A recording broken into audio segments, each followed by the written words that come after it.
Eu não vou sucumbir. Eu não vou sucumbir. Avisa na hora que tremer o chão, amiga. Bom dia, boa tarde, boa noite, a depender do horário que você está vendo esse vídeo. Hoje a nossa temática do canal vai falar sobre movimentos sociais e a educação de jovens e adultos.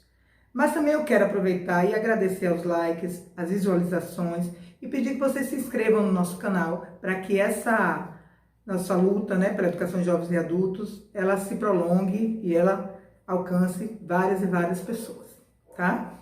Então vamos lá. Os movimentos sociais e a EJA, eu parto do princípio da Constituição Federal, no artigo 6º, que diz que são direitos sociais a educação, saúde, trabalho, lazer, segurança e etc. Então, a própria Constituição nos dá esse direito. No entanto, esse direito se continua obsoleto e no papel, Que a gente parte para a realidade, essa Constituição não é obedecida. Então, vamos lá. Então, o que são movimentos sociais? O que significa movimentos sociais? São ações coletivas, que grupos fazem, realizam em prol de uma comunidade, da sociedade, É uma luta coletiva, uma luta numa causa social. E são fundamentais essas lutas, para que a gente desenvolva a sociedade de uma forma democrática, para que a gente busque a democracia. Então, o que é fundamental para a formação de uma sociedade democrática é que a gente continue fazendo essa mobilização social de grupos, e que a gente possa buscar o bem coletivo. Então, isso faz parte da união, é o fundamento principal, Atualmente, se vinculam por pautas, Os movimentos sociais, eles estão subdivididos por causas identitárias, Como tem as questões de gênero, de raça, de orientação sexual e etc. Então, existem agora os movimentos identitários e que juntos formam um coletivo maior, Que até seria viável que se fizesse esse coletivo geral para que a gente alcançasse um bem comum, Fortaleceria muito mais. Tanto é que tem as religiões que já fazem esse conjunto, se juntam em prol de alguma causa. Tem religiões que já estão fazendo essa união. Então, os movimentos sociais representam a voz das pessoas excluídas, que buscam ocupar o seu lugar de direito no espaço, em que ele convive, em que ele habita na sociedade. Então, o que acontece? Dois segmentos são mais preocupados com essa questão dos movimentos sociais, que é a filosofia e a sociologia, São dois ramos das ciências humanas que estão mais ligados, aos movimentos sociais. E como é que surgem, esses movimentos sociais e o que é que ele caracteriza? Então, são essas tensões sociais desses grupos que fazem rupturas e aí a gente alcança mudanças sociais, É a partir desse movimento de ruptura causado através dos movimentos sociais. Agora a gente vai fazer a introdução, desse surgimento desses movimentos sociais, Então, na passagem do século XIX para o século XX, foram crescendo os movimentos coletivos a questão do trabalho, Sindicatos para defender os trabalhadores, da exploração patronal, que é o capital, e que Marx traz bem marcada essa questão, do trabalhador, seus direitos. Então, sociólogos como Marx, Durkheim e Weber perceberam que os movimentos sociais são prepulsores de uma revolução para uma maior coesão social. Então, seria a questão de pensarmos na precarização do trabalho, que se bens fossem divididos em comum, nós teríamos uma sociedade muito mais igualitária, Então, a revolução foi a partir dessa coesão social pelo trabalho, O homem como coisa, coisificação, o homem como um produto né, a ser capitalizado. Então, os movimentos sociais e a EJA, eles, na década de 60 e 70, né, começaram a se difundir a partir dessa questão dos sindicatos trabalhadores, e também centros de cultura e educação popular foram gerando novos movimentos, né? Então, nasce daí a relação entre a alfabetização e a educação popular. É nesse boom em que Paulo Freire está, né, transitando, e que nasce essa alfabetização aliada à educação popular, né? Que Freire traz muito bem no contexto dos círculos de cultura que ele, né, propagou. Os círculos de cultura baseados no cotidiano dos sujeitos, né? Então, para Freire, a educação popular é um instrumento, né, de libertação. É o sujeito ler o mundo e transformá-lo. Então, passando pelas décadas de 80 e 90, surgem algumas mudanças, né, nesses movimentos sociais, eles vão eclodindo, e surge até a teoria de Emília Ferreiro, que fala da alfabetização, não para a educação de jovens e adultos, mas fala de uma metodologia para a alfabetização, que fala das questões dos níveis pré-silábico, silábico, alfabético e tal. MTST, que é o Movimento dos Trabalhadores Sem Teto, em 1997.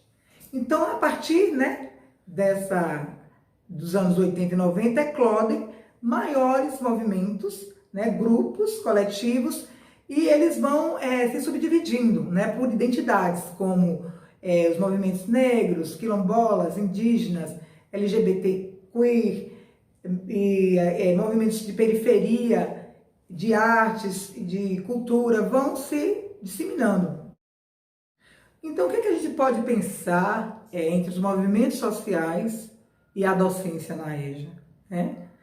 Então, significa que também tem uma certa identidade, né? É uma profissão, é uma modalidade de ensino que implica em relacionamentos, né? Relacionamentos sociais, relacionais entre pessoas que buscam bens coletivos, bens comuns, e que vai também individualizar também, né? O coletivo acaba individualizando também quando ele atinge sujeitos de uma coletividade. Então, um professor docente da EJA, ele tem que pensar um pouco nessa educação inclusiva, né? Que já traz, né? A EJA já traz esse contexto de exclusão. Então, a inclusão é um fator primordial na educação de jovens e adultos. Então, os movimentos sociais podem corroborar com essa questão da inclusão, né? E dos direitos também que ou foram negados ou ainda precisam ser conquistados, tá? Então, lutas coletivas na resistência, no esperançar, eu sempre uso esses termos porque alguns segmentos contestam a questão da utopia, mas a utopia vem da resistência e do esperançar, porque o indivíduo deve ter isso na sua identidade, porque é o fazer, né, humano. Porque quando você perde essa credibilidade, então você não tem um papel na sociedade. Então, quanto educadores da educação de jovens e adultos, nós temos que incentivar, né, as massas, as periferias, pensar na voz do sujeito presente. E a gente precisa descartar essa cultura do silêncio, né? Dessas vozes silenciadas dos sujeitos da EJA. A grande maioria deles tem a autoestima, né, deturpada, são excluídos de alguns direitos e etc. Então são questões muito mais humanas, né? Humanizadas. Por isso que os movimentos sociais e coletivos são de grande importância, de grande valia.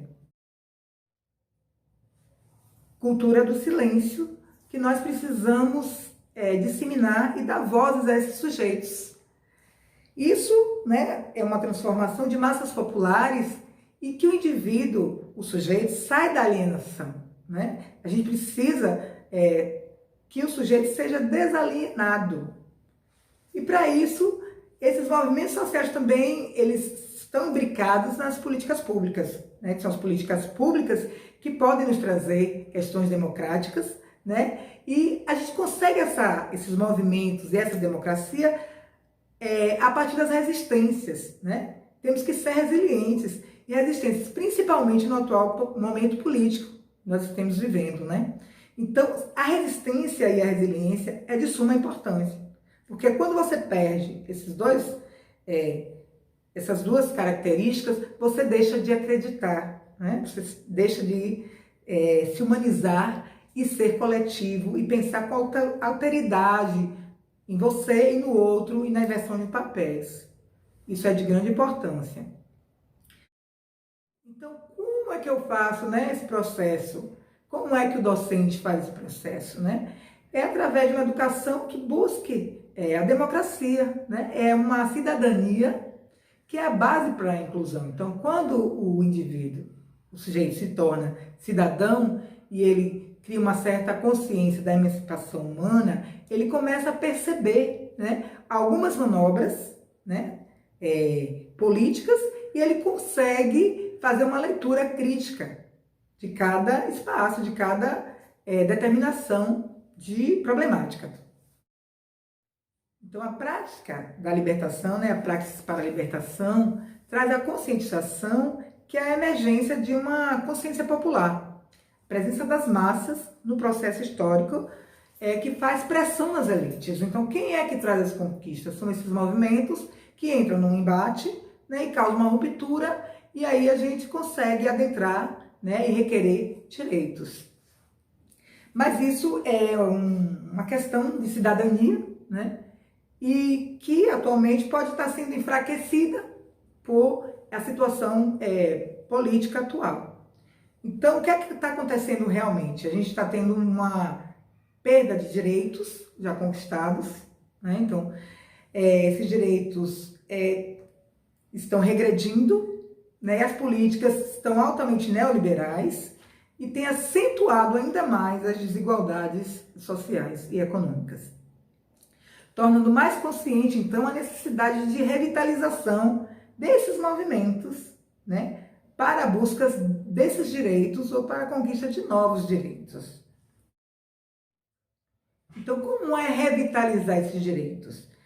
Está bem característico do momento atual, em que estamos vivendo em relação à pandemia, né? O Covid-19 está aí, o popular coronavírus, né, que está trazendo toda uma vivência diferenciada, né, no momento. Então, a gente está convivendo com mortes, nós estamos convivendo com sanidade mental, nós estamos convivendo com o físico, e o principal, para mim, é a relação dos afetos, né? Distanciamento dos afetos, corpos, né? Os afetos corporais, do abraço, do beijo e etc., né? Dessas questões de afeto. Então, Fawcett, ele fala na sua obra que é na estabilidade que surgem as utopias, que motivam os populares e ações coletivas para a transformação da sociedade. Eu achei esse trecho fenomenal, né, para o momento atual. Veja que ele foi escrito, né, em 68, mas ele está paralelo, né, ele está aqui no contexto atual. Porque o que acontece? Essa instabilidade toda que está tendo, dessa distanciação, né, entre o sujeito e o outro, o que é que acontece? A gente tem que ter umas alternativas ou estratégias para que esses movimentos aconteçam, que esses movimentos sociais aconteçam e que eles possam adentrar em outros lugares. Como é que isso acontece, né? Então, a gente vai fazer agora o movimento social, que vai ser através das redes, das TICs. Então, como é que esse movimento social vai funcionar, né? A gente está vendo que isso está acontecendo. Esse movimento está acontecendo em várias lives, voltadas para vários assuntos, várias propostas. Tem também alguns cursos que estão sendo ofertados. Então, tem as redes sociais, né, com Facebook, Instagram e etc., que estão, né, fazendo aí essa relação de movimentos sociais. Cabe a nós, sujeitos, fazer essa revitalização desses movimentos sociais, que é o que a gente está fazendo, né? Por exemplo, aqui eu estou fazendo esse papel no momento, né? Então, que a gente não pode descartar esse movimento porque ele faz parte, né, da engrenagem da sociedade. Então, a gente tem aplicativos que você pode fazer cursos, interação, lives, e estamos fazendo a troca de protestos, né, na rua por mobilizações, né, através das redes sociais. Então, é esse o veículo que a gente tem e que a gente tem que utilizar desse recurso para que esses movimentos continuem acontecendo, né? Hoje, as TICs que são a nossa ferramenta, né? As tecnologias de informação, de comunicação, que são o nosso material, né, de circulação, né, de coletivo. E ele está acontecendo. A gente vê várias lives, várias postagens, vários filmes, várias coisas que agora a gente tem a oportunidade de fazer essa leitura crítica e angariar mais conhecimentos para que sejam trocados e para que sejam ressignificados e etc. Esse movimento de revitalização das redes sociais, ele surge a partir dessa instabilidade que a gente está vivendo, né? Então, a gente tem a necessidade de retroalimentar esses movimentos. Então, o que acontece? Na questão da Covid-19, nós perdemos esse contato, né, do coletivo junto corporal, mas nós não perdemos a potência do indivíduo coletivo nas redes. Então, esse é o nosso veículo de comunicação e de movimento social no momento, tá? E a gente tem que pegar esse movimento e fazer ele circular, certo? Como educador da EJA principalmente, né? Nós não podemos ficar fora desse contexto. Mesmo diante das questões que impedem, né, essa população, nós temos que encontrar algumas alternativas para que essa população também continue interagindo, né, na sociedade, para que ele não fique lá no lado. Então, nós temos que criar mecanismos, né? Por exemplo, através de celulares, de redes, e de postagens, e etc., de mensagens, né? Então, a gente tem que tentar fazer esse movimento para que não fique, né, obsoleto e que a gente não perca as forças de resistência. Não, resistir é importante, ser resiliente é fundamental. Então, quando se fala em movimentos sociais, eu indico algumas leituras que podem corroborar com vocês em pesquisas, em consultas, e entre elas a conscientização, né, de Paulo Freire, que é uma tradução de Tiago Leme. É um livro que você pode utilizar, tá? A pedagogia da autonomia também você pode utilizar, porque tem muita coisa boa de Freire, viu? E a pedagogia da esperança, né? Que é que a gente chama, né, da obra que faz você desenvolver o seu esperançar na educação, no sujeito, na sociedade. Então, esses são 3 livros que, posteriormente, nós iremos trabalhar eles mais detalhadamente, porém, eu já apresento para vocês, porque no caso de consultas, de questões de pesquisa, vocês já têm um material a consultar.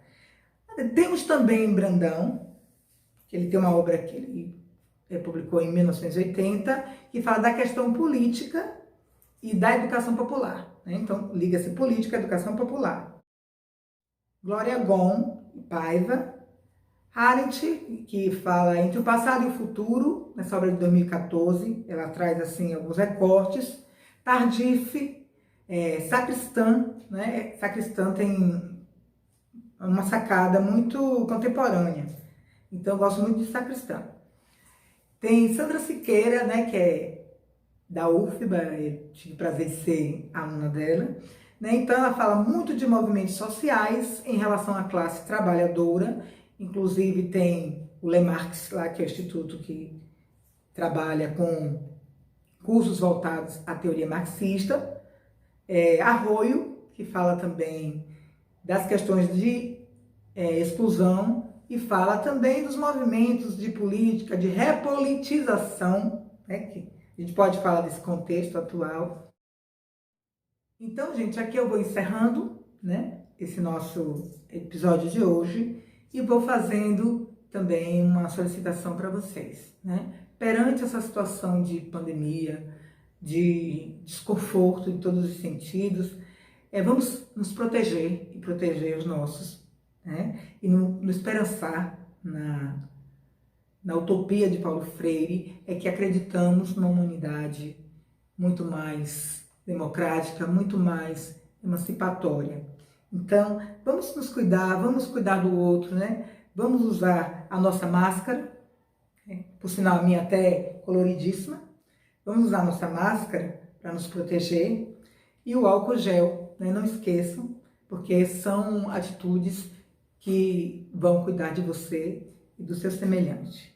Então, obrigada e um beijo, até o próximo episódio e que nós falaremos sobre as questões ambientais. Vamos falar sobre educação ambiental e as questões da educação de jovens e adultos, ok? Até breve. Obrigada.